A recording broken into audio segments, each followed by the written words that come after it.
What is going on, everybody? It's July 25th, 2023, and check out all these thistles that are growing next to this apple tree. Most people consider this a noxious weed, and it definitely is, but there are a couple of good uses for it. If you do end up having it, you don't necessarily have to be in a hurry to exterminate it, and I'll let you know why. First off, we do keep bees, and there's one at work already. See if I can catch it. There's a bee right there, gathering nectar. There's another one in the background right there, gathering more nectar. So they're almost done blooming, but honestly, they'll continue blooming for a very long time, and they're very drought tolerant. It's been fairly dry, and so we do get really dry in August here in the Pacific Northwest, even though our entire season is very rainy for like winter time and early spring, but our summers are dry. Nonetheless, I have not watered this tree a single time yet this season, and it's doing fine. However, it's slowly showing some signs that, hey, I need a little bit more water. So what I'm doing now is, this is growing right next to the roots of the tree. Get a glove so that you don't poke yourself. And I'm pulling these up. Look at the roots on these. So the next thing that this is good at is aerating the soil. If your soil is clay, which is what's down here, then it kind of needs to get aerated somehow. Otherwise, it'll just not allow any oxygen through. So this mulch, that really helps. If you can keep your living organisms alive under the tree, that really helps aerate it. The worms, the bugs. But also, if you have tap-rooted plants that do grow under it, and then you pull them out, the taproot essentially leaves a hole, and that's a type of aeration. Now, I'm not gonna move these very far because this is in a way a chop and drop also. A lot of people will have their comfreys and their other tap-rooted plants. I could plant comfrey. By the way, I did not plant this thistle here. We have an abundance of thistle here. I would never plant it, but if life gives you lemons, then make lemonade. I'm gonna definitely use them, and I'm definitely gonna let the bees collect nectar until they're done flowering, and then I will pull them out and I will use them as chop and drop. Enrich the soil, let nature work for you. Yeah, they're prickly, but you use a nice thick welding glove and you can grab them quite fine and pull them out whenever you need. By the way, if you look up online the root system of these suckers, it's insane how deep they go. What I'm pulling out is a small fraction of the root. The rest is in there. They'll keep coming up. So the best way to actually get rid of them is cover them with tarp, landscaping fabric, which I will do, I think now, all the way up to the tree. I just have to compress some of these thistles and get another couple rolls of this landscaping tarp, get it up tight against the tree, and that'll basically kill the thistles and everything else.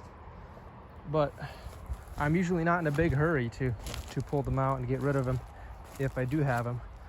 There's also a whole lot of medical uses for these.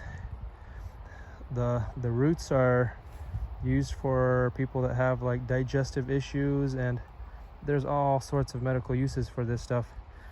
And the leaves are quite nutritious. They do have like a lot of elements: zinc, phosphorus, potassium. These leaves are very rich. You can even feed livestock with them, but you have to use some sort of machine to blend them, or so that they're not so thorny for the animals. But animals will eat this stuff. So that's basically what I'm using this thistle for. These apples are still doing fine. Thistles as mulch. Mulch thistle. Good way to condition your soil. So much thistle here. Just kind of pack it down and then get a roll of landscaping tarp and kill it. So I am trying to control it, but it's not necessarily a terrible thing to have thistles, other than the fact that it's so thorny and so difficult to deal with. Some people I know actually plant this on purpose for the medicinal uses. I think this is Jana Gold. And this is the Gold Rush. Still a long ways from ripe. This is the Rootstock coming out. I'm gonna have to clip that. That's Pacific Crabapple Rootstock. None of these have been watered a single time this season yet, and so they do show a little bit of signs of dryness. So I'll probably be going around and watering some of these at this time. Notice the difference between this tree and this one. So that one was Pacific Crab. Pacific Crab is well adjusted to very wet soils. Now this is kind of a higher spot, and so this tree looks like it has more water. The leaves aren't as crumpled up. It even has a nice harvest, a lot of apples on it. I do believe these are Crimson Crisps. A bunch of apples. And this one is not suffering at all. This is a Granny Smith seedling rootstock. So if you want something that's drought tolerant, the Pacific Crab is mainly used for very low wet areas. It's not the best rootstock for drought tolerance, so you do have to water them. They're a rootstock for water tolerance. Seedling rootstock, Antonovka seedlings, Dalgo crab seedling, Granny Smith seedling. Any seedling that's vigorous will send a taproot down and will produce a very drought tolerant tree. This has not been watered. It's established. It was planted 2 years ago, and look at the harvest. So a lot of people will tell me, hey, you know, I want my tree to be precocious. That's why I want to use dwarfing rootstock. Well, you're gonna have to baby your dwarfing rootstock and water it. But look at what you can accomplish. Second year after planting, and it's full of apples, and the rootstock is seedling. So it's all about soil health, how you prune it. Because if your tree is just growing straight up, notice this branch that's going straight up, guess what? No apples on it. But if you bend your branches, make them go at an angle, you force the tree to make flower buds, and then it fruits.